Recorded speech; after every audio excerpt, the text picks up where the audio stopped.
ঈদের সময় সড়ক মহাসড়ক নির্মাণ ও সংস্কার কাজ 7 দিন বন্ধ রাখার নির্দেশ দিয়েছেন সড়ক পরিবহন ও সেতুমন্ত্রী ওবায়দুল কাদের। আর সড়ক পথে বাড়তি ভাড়া আদায় বন্ধে পরিবহন মালিকদের ব্যবস্থা নিতে বলেন তিনি। এদিকে সড়ক ও মহাসড়কের উপর বা পাশে কোনো পশুর হাট ইজারা দেয়া বা বসানো যাবে না বলে জানিয়েছেন স্থানীয় সরকার মন্ত্রী তাজুল ইসলাম।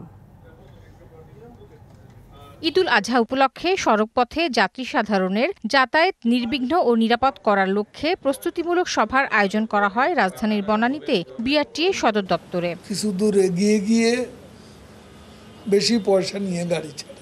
সভার পর সড়ক পরিবহন ও সেতুমন্ত্রী ওবায়দুল কাদের ঈদের সময় নির্মাণাধীন সড়কের কাজ ও সংস্কার 7 দিন বন্ধ রাখার নির্দেশ দেন।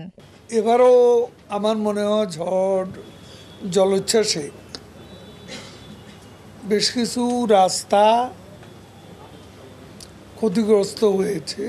এগুলো সংস্কারের বিষয়টা 7 দিন আগে সংস্কার কাজ শেষ করতে হবে। এছাড়া ঈদের পর সড়ক দুর্ঘটনা কমিয়ে আনার লক্ষ্যে পদক্ষেপ নেওয়ার উপর জোর দেন সড়ক পরিবহন ও সেতুমন্ত্রী। এই যে গতি আর ঈদের সময় গতিটা ওই ট্রিপ বেশি নেওয়ার জন্য গতিটা বেড়ে যায়। কাজে এগুলা মালিক শ্রমিক নেতৃবৃন্দ তারাও তাদের লোকজনকে সতর্ক করে রাখার ব্যাপারে আপনাদেরও একটু তৎপর হতে হবে।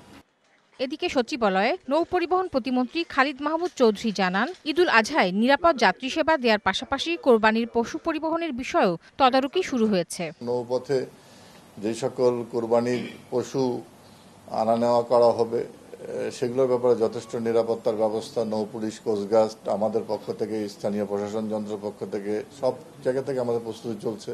আর সচিবালয়ে এক সভার পর স্থানীয় সরকার মন্ত্রী তাজুল ইসলাম সড়ক মহাসড়কের ওপর বা পাশে পশুর হাট না বসানো এবং নিরাপত্তা নিশ্চিত করার কথা বলেন। সড়ক ও মহাসড়কের উপর বা তার পাশের কোরবানির পশুর হাট ইজারা প্রদান না করা এবং মৌসুমি ফলের বাজার সহ যে কোনো ধরনের অস্থায়ী বাজার দোকান বসানো থেকে বিরত থাকতে হবে। ঈদের পরের দিন সূর্যোদয়ের আগেই কোরবানির সব বর্জ্য অপসারণ করতে হবে বলেও জানান মন্ত্রী। না করা এবং মৌসুমি। Tahsina Jesy, DBC news, Dhaka.